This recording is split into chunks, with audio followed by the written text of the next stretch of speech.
Bien-aimés frères et sœurs en Jésus, la grâce, la paix et la miséricorde nous sont données de la part de Dieu le Père et de Jésus-Christ son Fils notre Sauveur. Amen. Pour notre méditation de ce jour, nous allons lire dans Jean chapitre 14, versets 25 et 26. Mais avant la lecture, nous allons chanter « Le grand jour s'est levé ». C'est le 355 dans Chant de victoire. Le grand jour s'est levé, Dieu nous a visités, voici des temps nouveaux, chantons gloire à l'agneau. Nous recevons de Christ ce qu'il avait promis, le Saint-Esprit est là. Le Saint-Esprit est là. Le Saint-Esprit est là. La mort a disparu. Dieu donne un plein salut. Et sur mon cœur entier, le grand jour s'est levé, le Saint-Esprit est là. L'obscurité s'enfuit, la lumière a jailli, chassant des cœurs troublés toute incrédulité.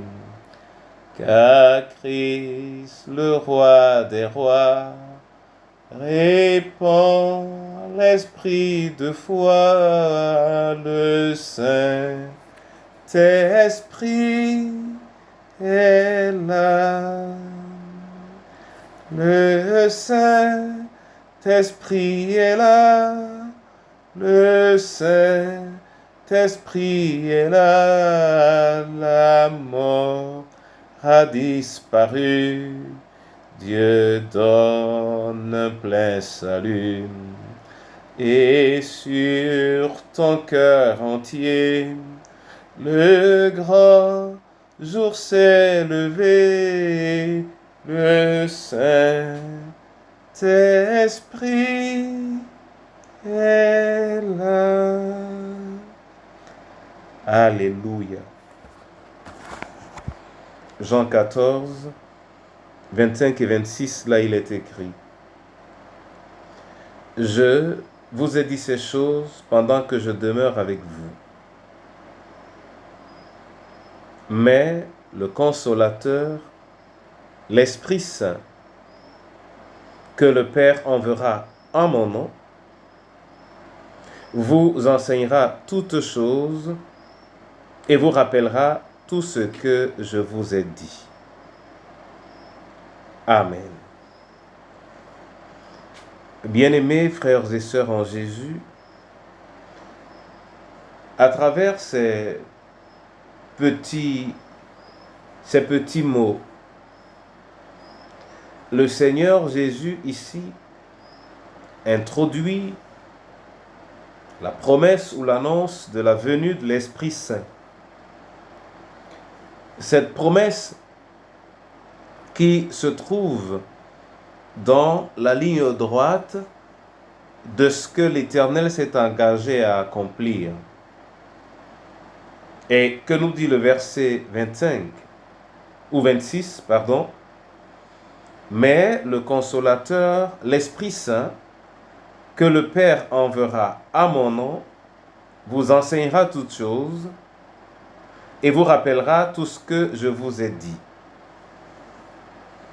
Le Saint-Esprit reçoit donc de la part de Dieu une mission. La mission du Saint-Esprit est d'enseigner.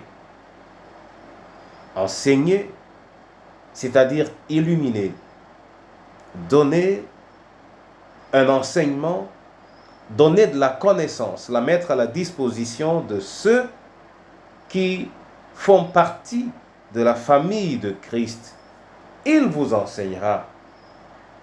Il enseigne en réalité ceux qui ont déjà reconnu la Seigneurie de Jésus.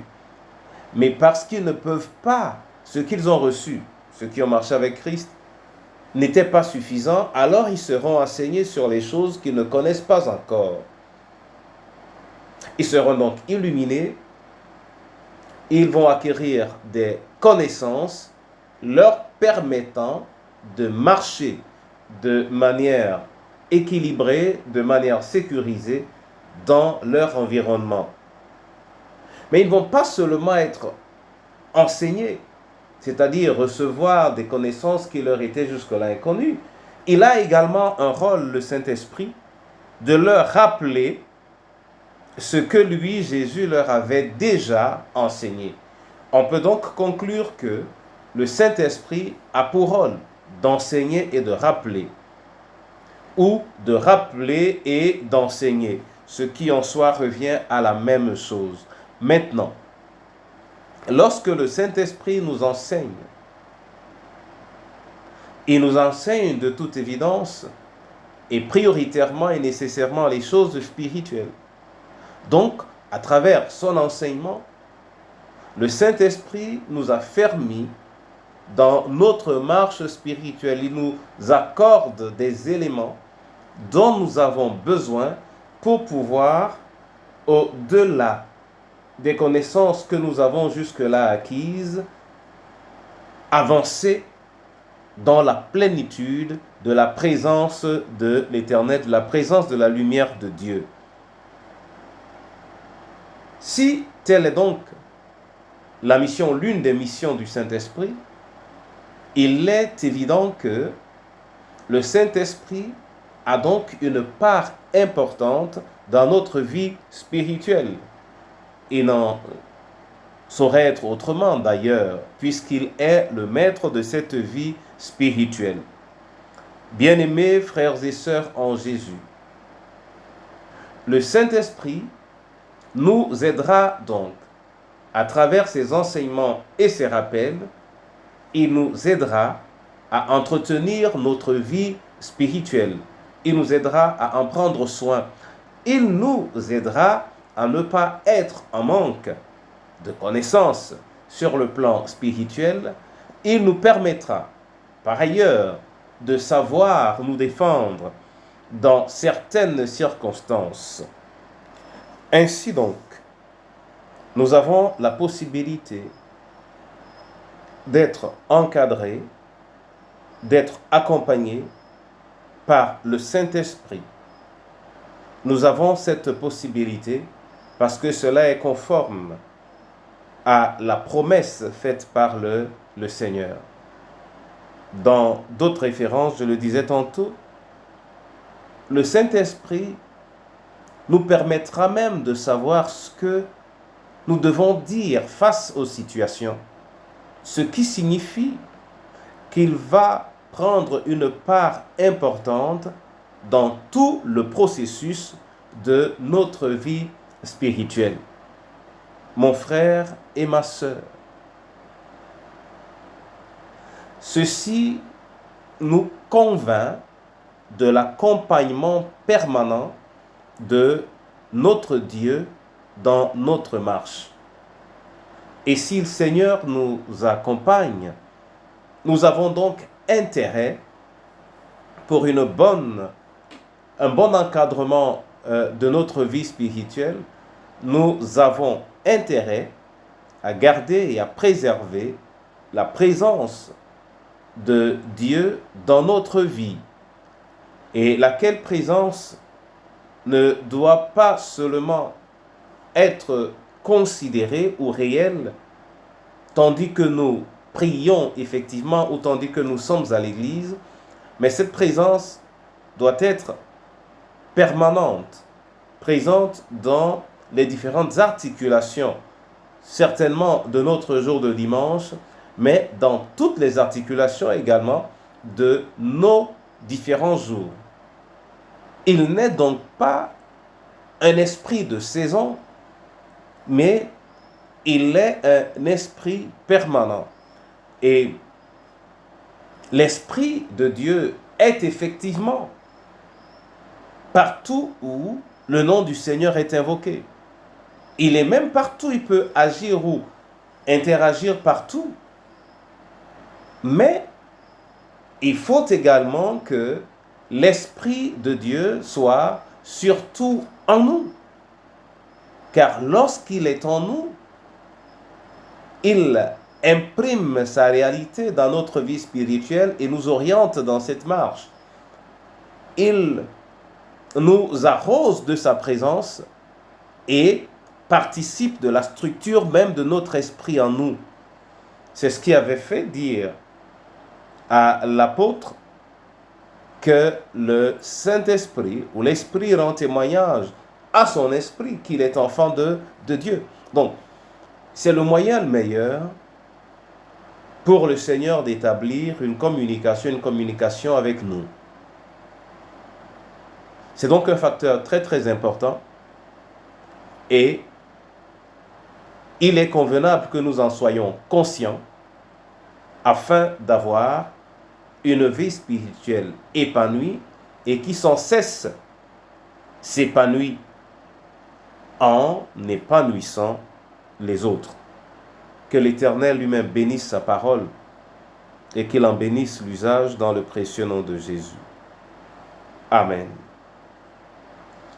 Père éternel, je veux te dire merci pour la vie spirituelle à laquelle tu nous invites, vers laquelle tu nous orientes et qui semble nécessaire et fondamentale dans notre témoignage chrétien.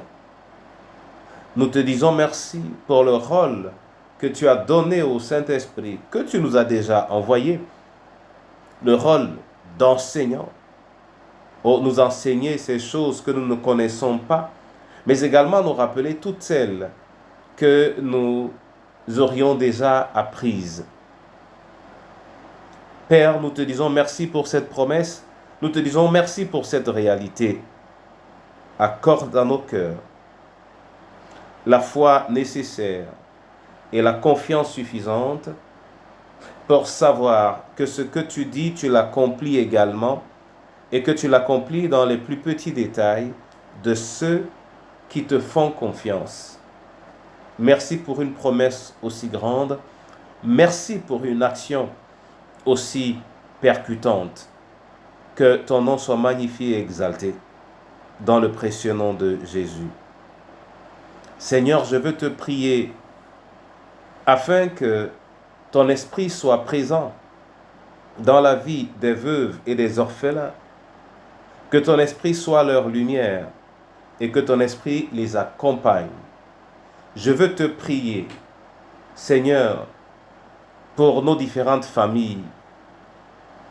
Oui, ces familles qui ont la grâce d'avoir 1, 2, 3 personnes engagées dans une communion avec toi, afin qu'elles constituent des points de contact pour la manifestation de ton esprit dans nos différentes familles. Je te prie, ô Dieu, pour ton Église, celle-là même qui est supposée être un réceptacle parfait pour la manifestation de l'Esprit, lequel Esprit fait de nous des chrétiens, sans lequel nous ne pouvons l'être. Viens, viens, viens et régénère ton peuple. Viens, viens et régénère ta famille dans le précieux nom de Jésus-Christ notre Sauveur. Je veux te prier pour cette ville, je veux te prier pour ce pays, je veux te prier, Seigneur, pour ce monde que tu as créé. Préserve ton Église, afin qu'elle en demeure la lumière, maintenant et à jamais, au nom du Père, du Fils et du Saint-Esprit. Amen.